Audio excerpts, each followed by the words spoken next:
नमस्कार साथियों इस टॉपिक में आप समझेंगे रेंट एग्रीमेंट की किरायानामा के बारे में विस्तार से। और देखिए, जो लोग डरते हैं ना किराए पे अपना मकान या प्रॉपर्टी देने से, कोई डरने की ज़रूरत नहीं।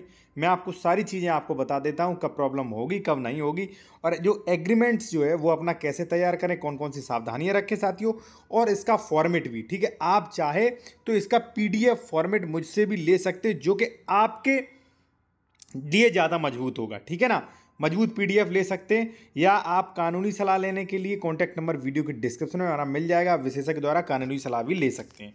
ठीक है साथियों, अब देखिए, रेंट एग्रीमेंट में सबसे पहले कुछ अपने सवाल जवाब जो आपके होते हैं, जो मन में डाउट्स होते हैं, या कौन सी चीज़ें आप सावधानी रखें, उनके बारे में समझ लीजिए आप। ठीक है, फर्स्ट है साथियों, किराया एग्रीमेंट के लिए ज़रूरी शर्तें। अब ज़रूरी शर्तें क्या, वो देख लीजिए।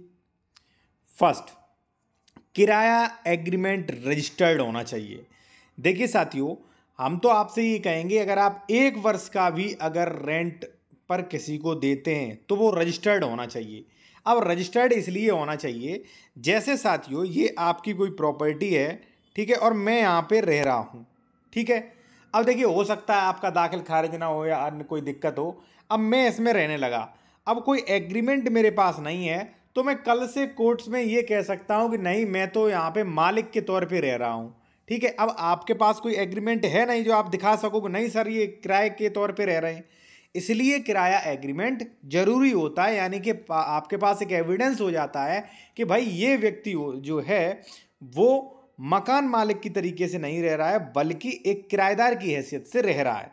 ठीक है ना, तो उसमें ये चीज़ जो है इसका बिल्कुल क्लियर हो जाता है। तो इसलिए मैं कहता हूँ, इसलिए आपने सुना होगा कि भाई आप जो है रेंट एग्रीमेंट बनवा सकते। कई लोग लीव एंड लाइसेंस बनाते हैं। अगर आप लीव एंड लाइसेंस का PDF लेना चाहते हैं तो भी मुझसे ले सकते हैं। कॉन्टैक्ट नंबर वीडियो के डिस्क्रिप्शन में मिल जाएगा। ठीक है ना, तो कहने का मतलब ये है, क्या समझे आप, कि किराया एग्रीमेंट इसलिए जरूरी है कि दूसरा बंदा जो आपके मकान आपकी प्रॉपर्टी में रह रहा है वो एज आ मकान मालिक के तौर पे नहीं, रेंट पर रह रहा है, यानी कि किराए पर रह रहा है। उसका किराया एविडेंस आपके पास है, यानी कि किराए पर रह रहा है उसका एविडेंस। ठीक है, अब जैसे मान लीजिए वो रजिस्ट्री वगैरह कर देता है, तो जिसके पक्ष में रजिस्ट्री करेगा वो हार जाएगा, क्योंकि एग्रीमेंट आपके पास रखा है।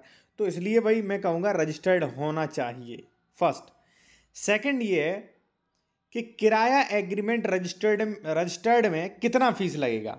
देखिए साथियों, जो भी आपका मान लीजिए जो भी रेंट है, ठीक है ना, जो भी मान लीजिए किराया है आपका, वार्षिक किराया, उसका 2% तक। ठीक है, और ये शहरी है तो 4% तक। ठीक है, आप चाहिए मुझसे निकलवा सकते हैं अपना पूरा कितना पैसा खर्च होगा। ठीक है, अब है साथियों थर्ड कि शर्तें।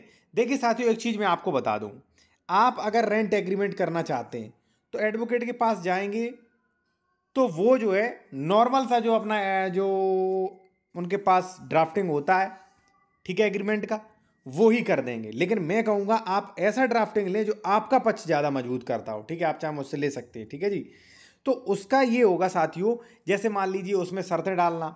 ठीक है, कि अगर मान लीजिए पूरा समय हो गया तो मुझे बिना किसी नोटिस के आपको निकालने का अधिकार होगा। ठीक है ना, और भी कई शर्तें हैं जो कि हम तो अपने एग्रीमेंट्स में लगाते हैं। ठीक है, एक साथ ये भी है कि अगर मान लीजिए कोई भी किसी प्रकार का, अगर मान लीजिए जो भी मान लीजिए आप बिल्डिंग ले रहे हैं, किसी भी प्रकार का आप उसमें गैर कानूनी कृत्य नहीं करेंगे। ठीक है ना, और भी कुछ ज़रूरी शर्तें हैं वो आपको ज़रूर लगाना है। ठीक है, अपने फेवर से आप भी लगा सकते हैं।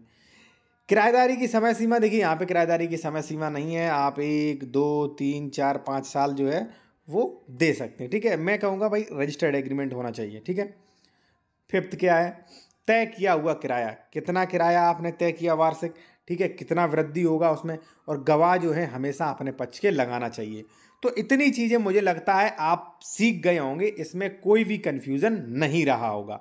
अब हम आपको साथियों किराया एग्रीमेंट्स के बारे में बताना चाहते हैं कि कैसे टाइप होगा।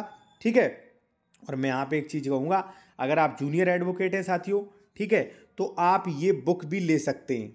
ठीक है ना, ये बुक जो है उन्हीं लोगों के लिए है जो रजिस्ट्री के बारे में कम जानकारी है, रजिस्ट्री के बारे में उनके कई डाउट्स होते हैं। ठीक है, तो इसमें 5 चैप्टर है, फीस जो है 490 रुपये, व्हाट्सअप नंबर हमारा ये दिया गया है, ठीक है। इससे फ़ायदा ये होगा कि रजिस्ट्री संबंधी जो भी किराया agreement, rent agreement, power of attorney यहाँ पे देखेंगे, लीज एग्रीमेंट, ठीक है, सबके बारे में आपको जानकारियाँ मिलेंगी और कौन कौन सी सावधानियाँ रखी ये भी मिलेंगे, फॉर्मेट भी मिल जाएंगे, ठीक है ना। तो ये ले सकते हैं आप, ठीक है। अब साथियों हम बात करते हैं किसके बारे में, एग्रीमेंट्स के बारे में, ठीक है ना। अब एग्रीमेंट्स कैसे तैयार करेंगे।